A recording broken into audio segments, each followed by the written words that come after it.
Welcome to Scriptural Snapshots, brought to you by Living Faith Ministries in Kaiser, West Virginia, where we bring the living Word of God into your life. I'm Pastor Gordon Brubaker. We're ending today, we've been talking about Israel and the church, about how many in the church have accepted replacement theology. And I believe that this replacement theology believes that the church has replaced Israel.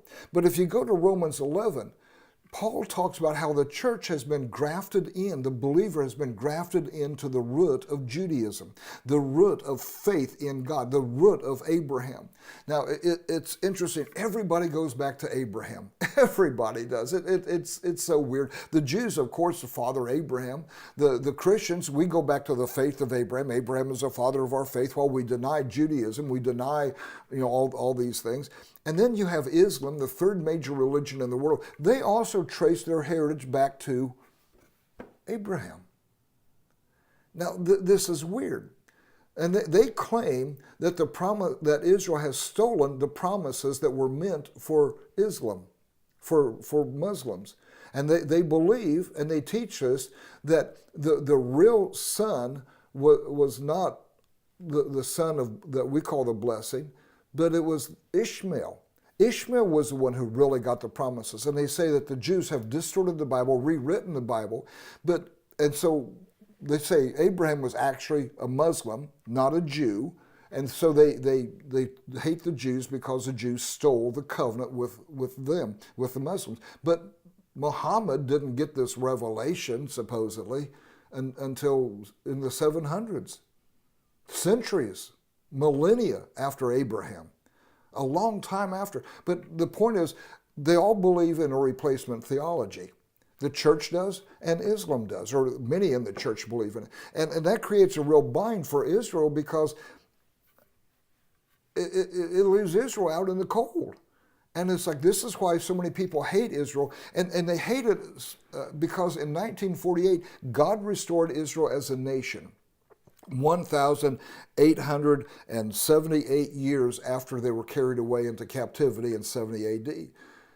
Gone for 1,800 years. And God supernaturally restored them to the very land that God had promised to them, the land of Israel, which proves that the covenant with Abraham, through Moses, through David, through Jesus, is all genuine and all true, that God has established them in the land. But there's many in the church that are very anti-Semitic, very anti-Jewish, just like the Muslims are, because this refutes our opinion of what ought to be. Because we figured that Israel was gone. I mean, for 1,800 years they didn't exist, and then all of a sudden they come back, and it just messes up our theology and messes up our thinking.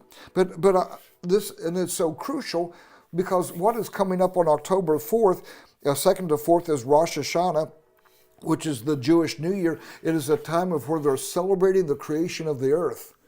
Now think about that. They're celebrating the creation of the earth. And so every New Year they're celebrating the creation also of Israel, the celebration of the God's covenant with Abraham, with Moses, with all the main figures of Judaism. They're celebrating that because it's all part of the creation. It's the start of the Jewish year 5785. 5785, and there's some people out there that they can understand the numbers, but it could possibly be another significant year for Judaism and for the world. On October the 11th and 12th is Yom Kippur. It's the Day of Atonement. It's the holiest day of the Jewish year. It's the day when they offer up sacrifices and God forgives them of all sin for the year to come. It's a time of preparation. They go through a time of mourning, of fasting, and they separate themselves unto God, and they pray to God to forgive them and prepare them for the year that's to come. It is the same day that they believe that Moses came down from the mountain with the blessing of God. The same day of that covenant with God, where they were purged, purified, they had sinned, they had rebelled, but when Moses came down after a second 40 days on the mountain, they were restored to God, and it was that time of restoration. It's a holy day.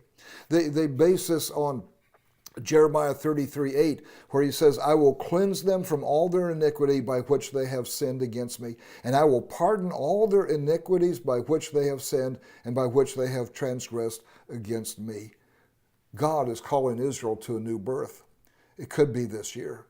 This could be a year of demarcation. It could be a year of great turmoil. It could be, I don't know what's going to happen, but we need to pray for Israel. We need to join our faith with them.